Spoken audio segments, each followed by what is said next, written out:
I'll never forget the sound of laughter echoing through that banquet hall, sharp and bright like champagne glasses clinking together.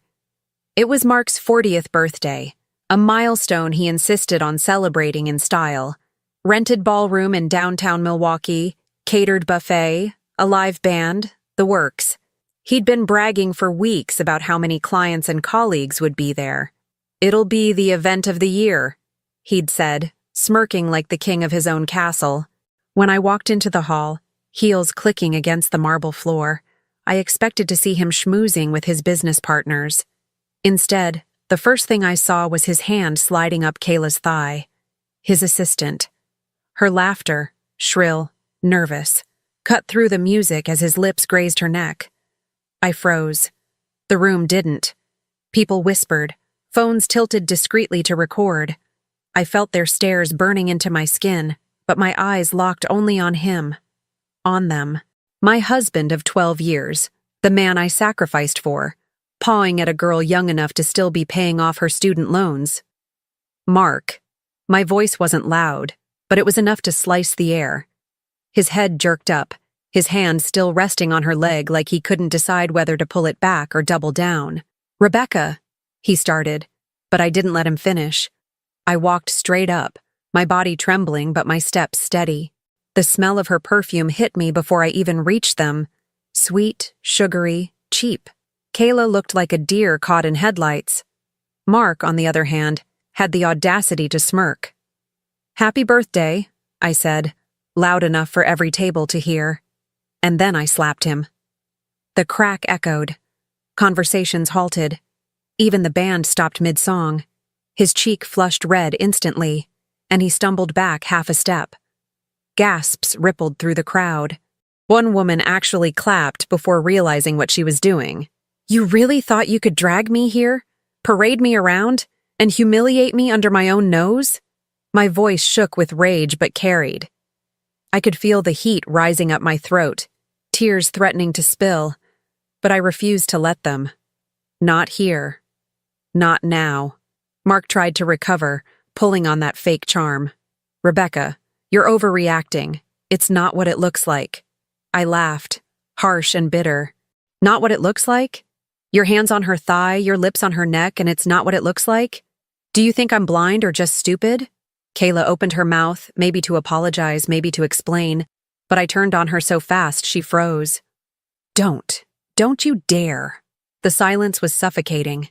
Every eye in the room was glued to us. Some of his employees shifted uncomfortably. Others looked downright gleeful. Phones recorded from every angle. His carefully crafted image as Milwaukee's golden boy was crumbling in real time, and I was the one holding the match. I straightened my shoulders. "You wanted a show, Mark? Here it is. You're a liar, a cheat, and a disgrace. Happy birthday." And with that, I turned on my heel and started walking out. My hands shook so hard I could barely keep my purse strap from sliding down my arm, but I kept moving. If I stopped, if I let myself crumble, I'd be giving him what he wanted. Another chance to spin it, to gaslight me, to make me feel crazy. Not tonight. Behind me, I heard his voice rising. "Rebecca, don't do this. Come back here." I didn't even glance back. My heels echoed like gunshots on the tile as I crossed the hall. People parted for me, wide-eyed, whispering like I'd just staged a coup. In a way, I had. By the time I hit the cold night air, my chest was heaving. My phone buzzed in my hand. Messages already pouring in. Screenshots. People sending me the videos they'd taken. My humiliation was now digital currency, already spreading like wildfire. For a second, I wanted to vomit. Then something inside me shifted. Fine. Let it spread. Let the whole damn city see him for who he really was. I pressed my phone to my ear and made a call. Not to him. Not to beg. Not to argue. Not to scream. I called someone who could help me burn his world to the ground, piece by piece. "Hey," I said when the line picked up. My voice was steady now, almost calm. "It's time." He finally handed me the proof. I hung up before they could respond, shoved the phone back into my purse and exhaled. The night air bit at my skin, but it cleared my head. Mark thought tonight would be his crowning moment, the peak of his success, the proof that he had it all: money, power, women, respect. Instead, it was the night his empire began to fall. And I would be the one to make sure it all came crashing down.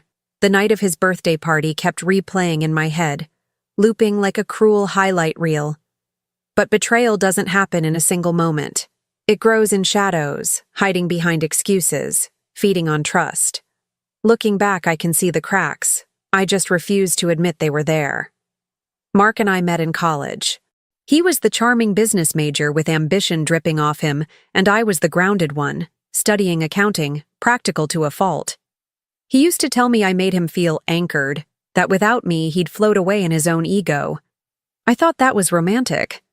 Turns out I was right. He couldn't stand without me, but not because of love, because I was the foundation he built his empire on. When he struggled through grad school, I was the one working late nights as a financial analyst, funneling part of my paycheck to cover his tuition. When he dreamed of opening his own marketing firm, I dipped into my inheritance, the money my mother left me when she passed. I signed the checks, paid the vendors, set up the first payroll. He got the spotlight, the title of founder. I got the back office and a tired smile. I told myself it was fine. That's what marriage was: sacrifice, teamwork, building something bigger than ourselves. And when our daughter Emily was born, I leaned even harder into that belief. I gave up the promotion I was offered, turned down the chance to lead my own team so I could be home more, so he could focus on scaling the business. At the time, it didn't feel like giving up. It felt like investing in us. But investments are supposed to yield returns, not leave you bankrupt. The warning signs had been there. The late-night strategy meetings, the sudden work trips that didn't align with the firm's calendar, the way Kayla, his assistant, texted him at midnight with emojis no professional should be using. I asked him once, just once, and he flew into a rage. "You're paranoid, Rebecca. Do you want me to fire her just because you're insecure?" He turned it around so skillfully I actually apologized to him. I remember that night, sitting in the kitchen, staring at the bills stacked on the counter, wondering if maybe I was losing my mind. He was so convincing. He kissed my forehead, said he loved me, then walked out with his phone buzzing in his hand. I told myself to believe him, because if I didn't, the alternative was too painful. But the truth has a way of clawing its way to the surface. Emily was the one who finally confirmed what I already knew deep down. She's only 10, but she's observant. Kids always are. One evening, she was FaceTiming me from her room when she paused mid-sentence. "Mom," she whispered. "Dad's in his office with Kayla. They're hugging. And he told me not to tell you." Her voice cracked. That was it. No more excuses, no more gaslighting, no more pretending. When betrayal touches your child, when it makes her feel like she's carrying a secret too heavy for her little shoulders, that's when the line snaps. I hugged Emily so tight that night she could barely breathe, and I whispered, "It's not your job to protect me. It's mine to protect you." And in that moment, I knew. Protecting her meant showing her what strength looks like, even when it feels impossible. The stakes weren't just about me anymore. It wasn't about my dignity, my sacrifices, or the money I poured into Mark's dreams. It was about the example I set for my daughter. Did I want her to grow up thinking this was love? That betrayal was just part of marriage? That women are supposed to stay quiet, to swallow the pain, to keep the family picture looking pretty for everyone else? No. I wouldn't let that be her blueprint. So when I left that party, humiliated in front of half of Milwaukee, it wasn't just anger that fueled me, it was resolve.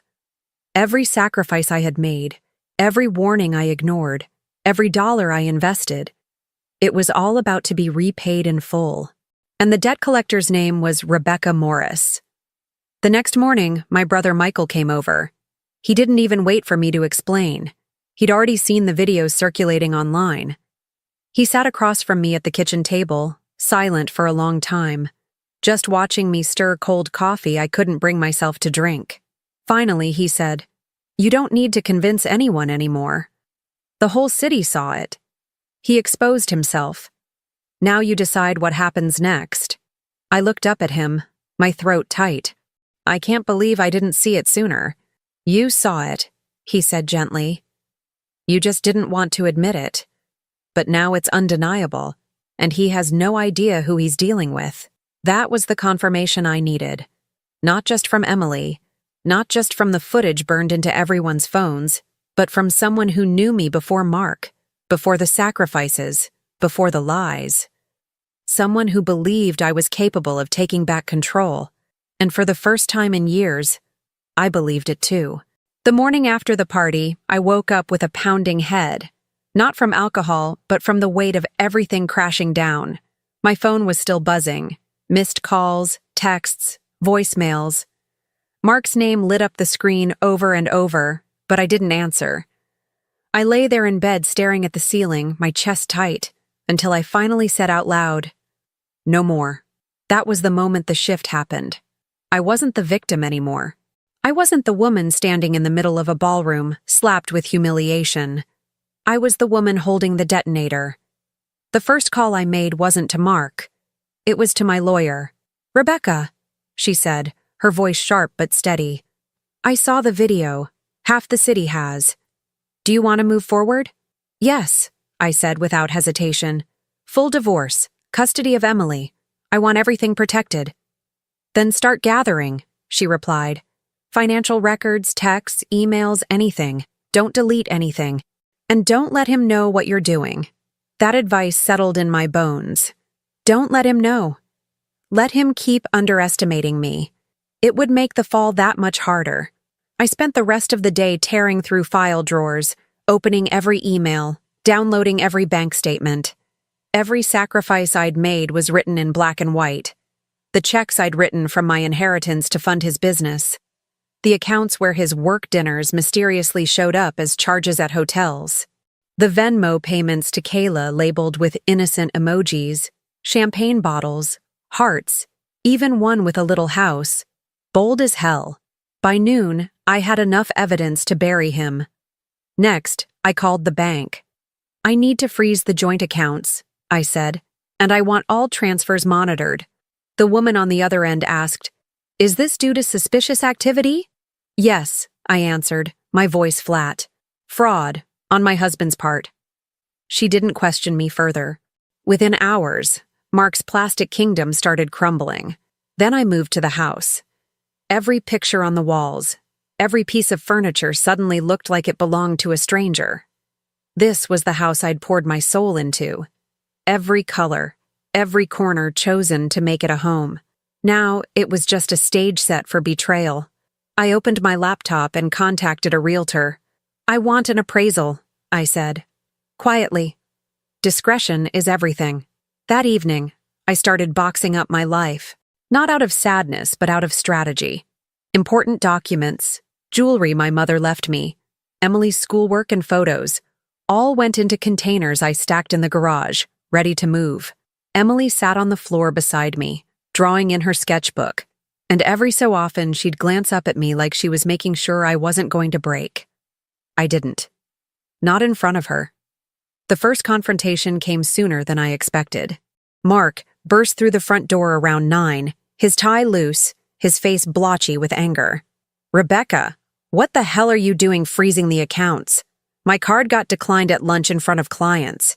Do you have any idea how humiliating that was?" I looked up from the box I was sealing with tape. "Oh, you were humiliated.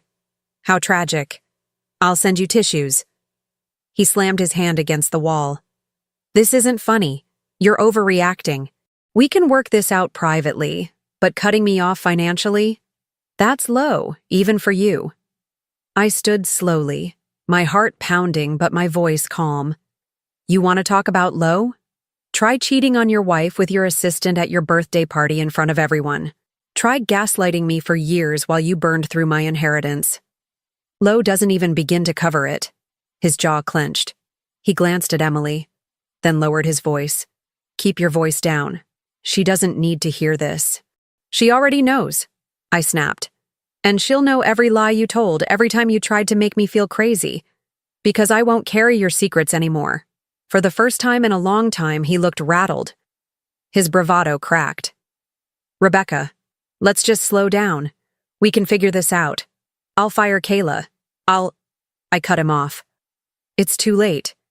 You can't unring that bell, and you can't stop what's already in motion. He stared at me, confused. That was the moment I realized he didn't get it. He still thought this was just another fight. Another cycle where I'd scream, cry, and then forgive. He had no idea I was already 10 steps ahead. That lawyers and bankers and realtors were already part of my army. And I wasn't going to tell him. Not yet. I walked past him to the door, opened it wide, and said, "You can leave. This house won't be yours for much longer anyway." He didn't move at first, just stood there with his fists clenched, breathing hard. But eventually he stormed out, slamming the door so hard the frames rattled. I stood there in the silence, chest rising and falling, adrenaline coursing through me. Then I smiled. For the first time in months, maybe years, I actually smiled. Because this was the beginning. The victim was gone. The strategist was here. And Mark had no idea how much he was about to lose. The next 48 hours were like watching dominoes fall. One by one, precise and unstoppable. The first crack showed up when Mark's corporate card bounced at a client dinner. He tried to laugh it off, but I heard from one of his partners that the waiter asked if he wanted to try a different card, loud enough for the entire table to hear. Mark stormed out without finishing the meal, and by morning, his text messages to me had shifted from pleading to threats. "Unfreeze the accounts now. You're embarrassing me. Do you want to ruin the firm? Because that's where this is heading." I didn't respond. Let him sweat. By then, the gossip around the birthday party had spread beyond Milwaukee.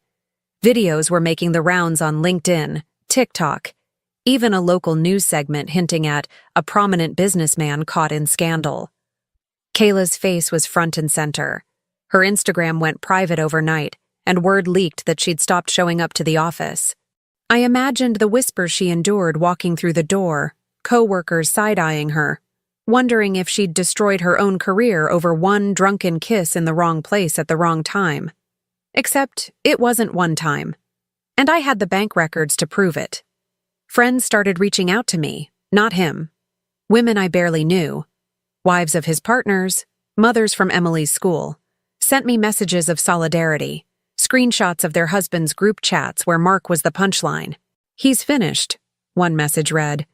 "You just set the standard for every woman who's ever been humiliated." It should have made me feel vindicated. And in some ways, it did.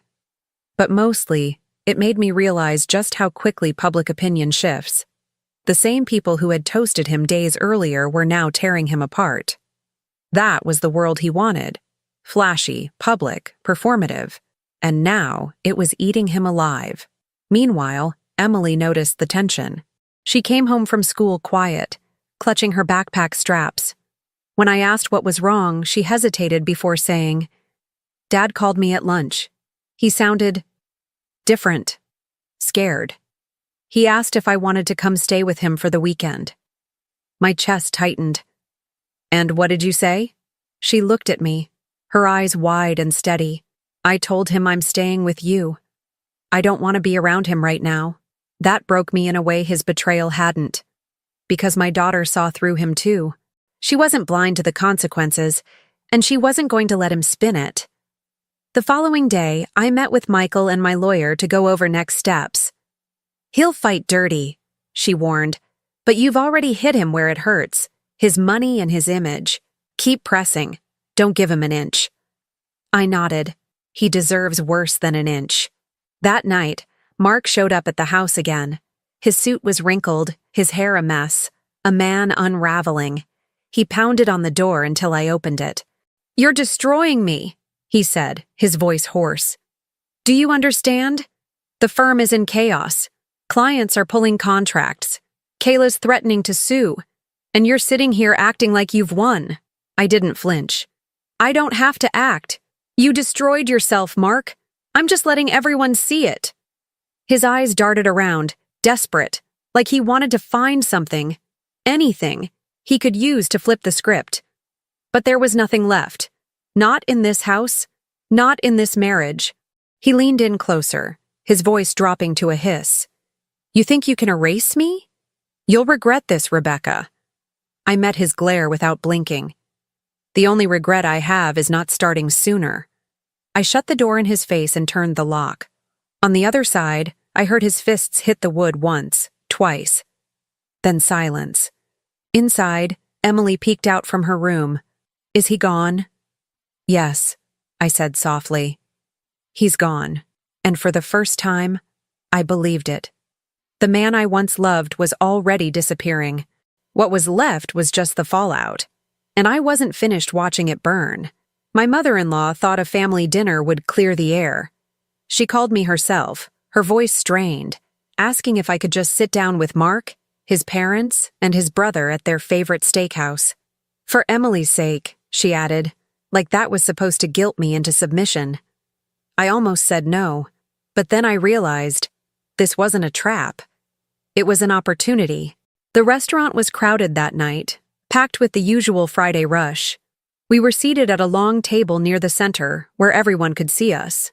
Mark was already there when Emily and I arrived, sitting stiffly in his pressed shirt, Kayla beside him like she was auditioning for the role of dutiful partner. Her smile was brittle, her eyes darting around nervously. As soon as I sat down, Mark plastered on his politician's grin. Rebecca, thank you for coming.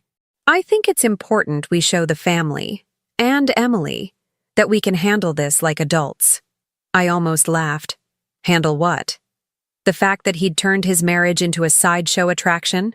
His father cleared his throat. Son, we've invested so much in your reputation. This scandal, it's tarnishing everything. You need to take responsibility. Mark leaned forward, his voice smooth but tight. That's exactly what I want to do. Rebecca? I'll admit I made mistakes, but dragging our finances into this, freezing accounts, airing dirty laundry, that's going too far. I let him finish. Then I leaned back, folded my hands, and said loudly enough for the tables around us to hear, Too far? You cheated on your wife with your assistant in front of an entire ballroom. That's too far. I'm just cleaning up the mess you made. The room quieted. Forks paused mid-air. Even the waiter froze a few steps away. Kayla's cheeks went crimson.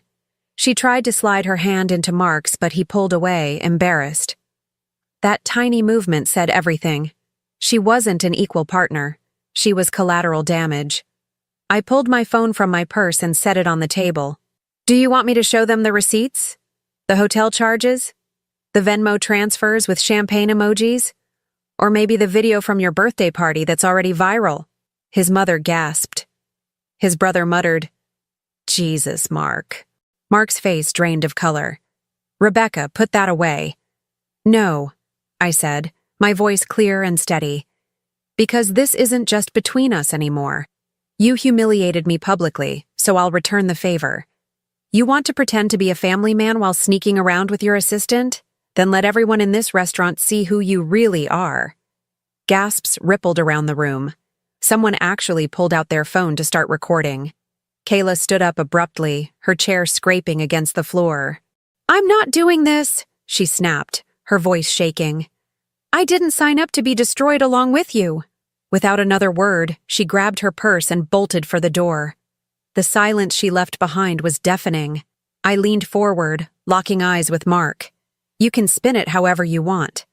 But the truth is out, and here's the line that will haunt you. You don't just cheat on your wife, you cheat on everyone who believed in you. The words landed like a slap.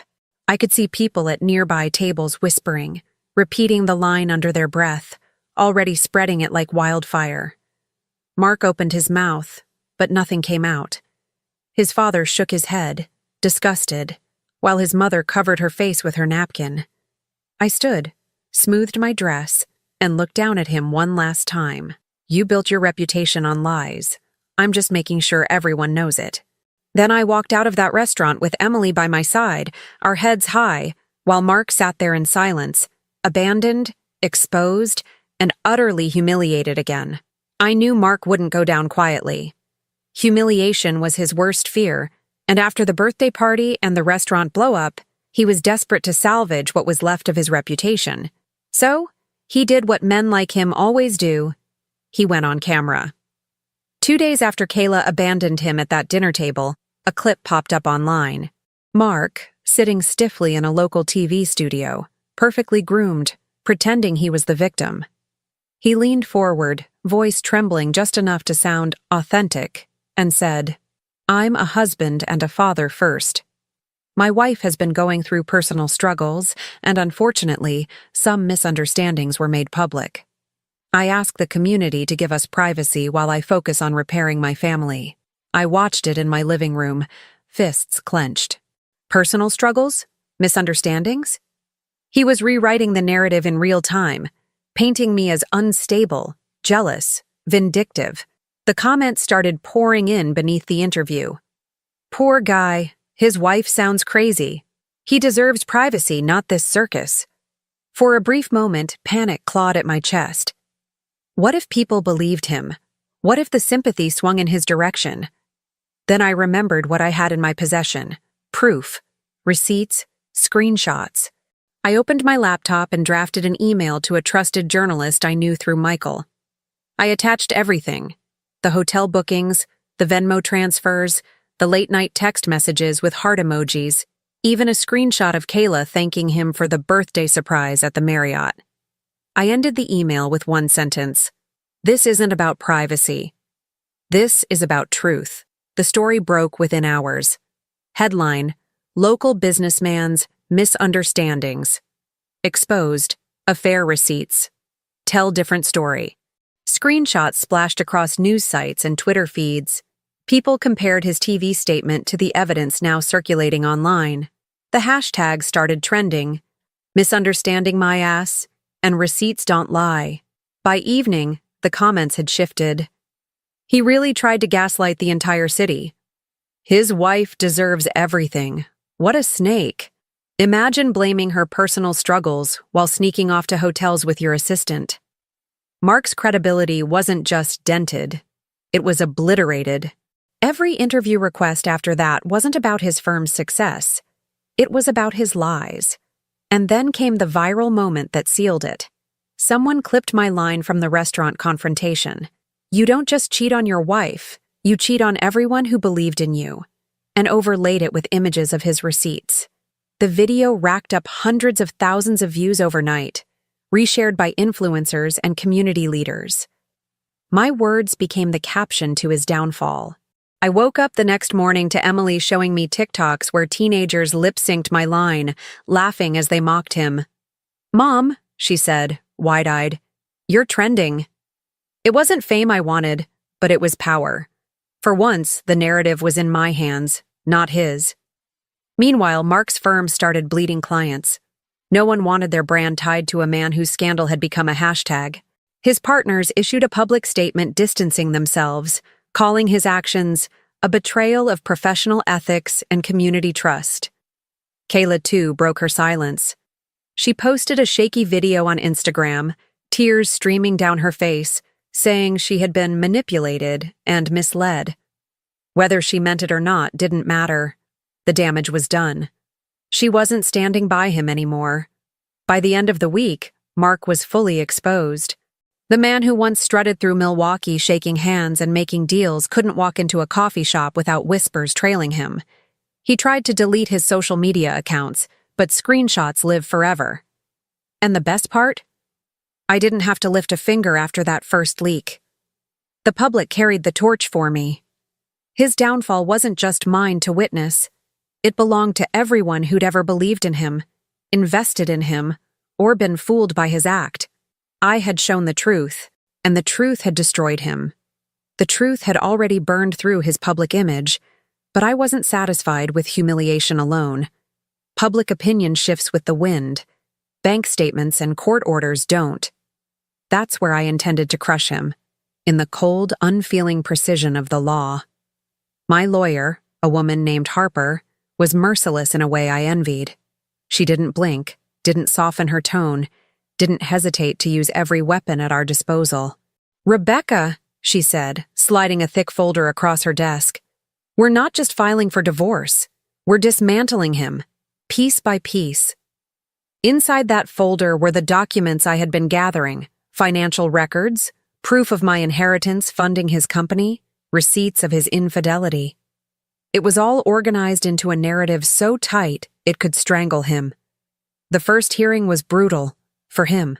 I walked in calm, composed, wearing a navy suit that screamed authority. Mark showed up in a wrinkled jacket, his eyes bloodshot, his lawyer whispering frantically in his ear. When the judge reviewed the evidence, my inheritance checks, the hotel receipts, the screenshots of Kayla's late-night texts, his face went pale. "Mr. Morris," the judge said evenly, "it appears your wife has provided substantial evidence of marital misconduct and financial impropriety. This will weigh heavily in the division of assets and custody arrangements." Mark tried to object, tried to argue that I had fabricated evidence, but Harper shut him down with a single line. "If Mr. Morris believes these screenshots are false, we welcome a forensic review of his devices." His lawyer didn't even respond. From that moment, the tide wasn't just turning. It was a tsunami crashing down on him. I secured full custody of Emily with little resistance. The judge cited instability and lack of credibility on Mark's part, plus the fact that Emily herself had expressed a preference to stay with me. When she hugged me afterward and whispered, "I don't have to go with him anymore," I knew no legal victory would ever top that moment. The financial dismantling came next. Because I had funded the launch of his company with my inheritance, Harper argued, and proved, that I was entitled to half its value, if not more. His partners, already fed up with the PR disaster, seized the chance to buy out his shares at a fraction of what they were worth. He walked into court thinking he still owned a chunk of the firm. He walked out with nothing but debts and a stack of legal fees. His personal accounts had been drained by months of reckless spending and the frozen joint assets. His credit cards were maxed. He couldn't even cover the retainer for his lawyer without begging his father for help. And that's where the final blow landed. His father, the man who had quietly funded so many of Mark's stunts over the years, stood up in court one day and said, "I can't support this anymore. You've disgraced this family. You're on your own." I'll never forget the look on Mark's face, like someone had yanked the ground out from under him. His father turned his back, walked away, and didn't look back once. Even his younger brother, who used to idolize him, sent me a text. "He doesn't deserve anything. I'm with you." As for Kayla, she imploded on her own. With Mark cut out of the company, she lost her job. She tried to spin herself as a victim online, posting about being used and discarded. But the internet didn't buy it. Screenshots of her giggling at the birthday party resurfaced. Comment sections shredded her. Last I heard, she left town altogether, too humiliated to show her face in Milwaukee. Meanwhile, I moved strategically. I bought a new house for Emily and me. Nothing flashy, just safe, warm, and ours. I reopened my career path, taking consulting contracts that paid better than I expected. My life wasn't just surviving, it was rebuilding. Mark, though, he was unraveling. The firm was gone, the money gone, the family gone. He tried renting an apartment downtown, but after missing 2 payments, he was evicted. His car got repossessed. I heard from a mutual acquaintance that he was sleeping on a friend's couch, dragging his suitcase from place to place. One night, Emily asked, "Where does Dad live now?" I hesitated before answering, but I told her the truth. "I don't know, honey. He doesn't have a home right now." She thought about it for a moment, then nodded. That's what happens when you lie too much. Simple. True. Brutal. The last time I saw him in court, he looked hollow. His suit hung off him like it belonged to someone else. The confident smirk he once wore like armor was gone. He avoided eye contact, avoided speaking unless forced. When the judge finalized the divorce decree, awarding me custody, child support, and a majority of the marital assets, he didn't even argue. He just slumped in his chair, defeated. Walking out of that courtroom, papers in hand, I felt lighter than I had in years. Not just because I had won, But because he had lost everything he weaponized against me, money, power, reputation, control. He wasn't Mark Morris, founder, businessman, family man anymore. He was just another man who gambled everything on arrogance and lost. By the end of that month, he was homeless. Not figuratively, literally. A man who once hosted gala dinners in tailored suits was now spotted sleeping in his car behind a grocery store, or crashing at a cousin's place until he overstayed his welcome. And me? I didn't lift a finger to make it happen. I just stopped holding him up. The fall was his alone. I didn't plan on seeing him again. By then, the divorce was finalized, the account settled, the house sold. Emily and I had moved into our new place, smaller but warm, filled with peace. I thought he'd disappear into the shadows of his own mess. But one evening, as I was leaving the grocery store with bags in my arms, I saw him. Mark was sitting on the curb near the parking lot, hunched over, unshaven, his clothes wrinkled and stained. For a second, I didn't even recognize him. The man who once strutted into boardrooms in tailored suits now looked like a stranger begging for change. When he noticed me, his eyes widened. He scrambled to his feet, almost tripping over himself. "Rebecca, wait." I froze. Every instinct told me to keep walking, but something, closure maybe, made me stop. I set the bags in the trunk, closed it, and turned to face him. He looked at me with hollow eyes. "I need to talk to you." I crossed my arms. "Make it quick." His voice cracked as he spoke. "I don't have anywhere else to go. My dad cut me off. My brother won't even return my calls, and I can't get a job. Nobody wants to hire me after everything online. Please, Rebecca." "I made mistakes, but I'm still your husband." The word husband hit me like an insult. I almost laughed. "Ex-husband. Don't get it twisted." He flinched. "Fine, ex-husband. But we built a life together. You can't just erase that. I know I screwed up, but can't you give me another chance?" I shook my head slowly. "Another chance? Do you know how many chances I gave you? When you came home late and I believed your excuses. When you gaslit me into thinking I was paranoid. When I gave up my career to raise our daughter while you played businessman. You had 100 chances, Mark. And you threw every single one away." His eyes glistened. "Desperate. I don't know how to do this without you. I don't know how to be alone." For a moment, I almost pitied him. But then I remembered Emily's face the night she told me she saw him with Kayla. I remembered the slap at the birthday party, the whispers, the lies, the tears I cried alone in our bedroom while he was out working late. I stepped closer, lowering my voice so only he could hear. "You were never alone. You had me. You had Emily. You had a family, a business, a home. And you burned it all down for cheap thrills and ego." He shook his head violently, tears slipping down his cheeks. "Please, Rebecca, just help me. I'll do anything. I'll go to therapy. I'll change." I cut him off, my tone ice cold. "You can't change the past, and you can't undo what you did. This isn't about therapy or promises. This is about consequences. And for once in your life, you're the one facing them." His shoulders sagged. The fight drained out of him. He looked small, broken, like a boy who'd finally realized the monster he'd become. "Don't do this to me," he whispered.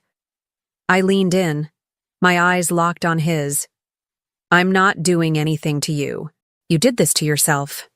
He blinked, confused, desperate for me to soften. I didn't.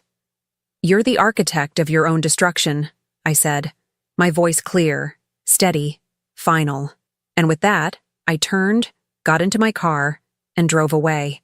In the rearview mirror, I saw him sink back down onto the curb, head in his hands, swallowed by the wreckage of the empire he'd built on lies. I didn't feel pity anymore. I felt free. It's been a year since that night in the parking lot. A year since I looked into Mark's hollow eyes and walked away for good. Life looks nothing like it did back then. And that's the best part. Emily and I live in a sunlit townhouse on the east side of Milwaukee now. It isn't grand or flashy, but it's ours.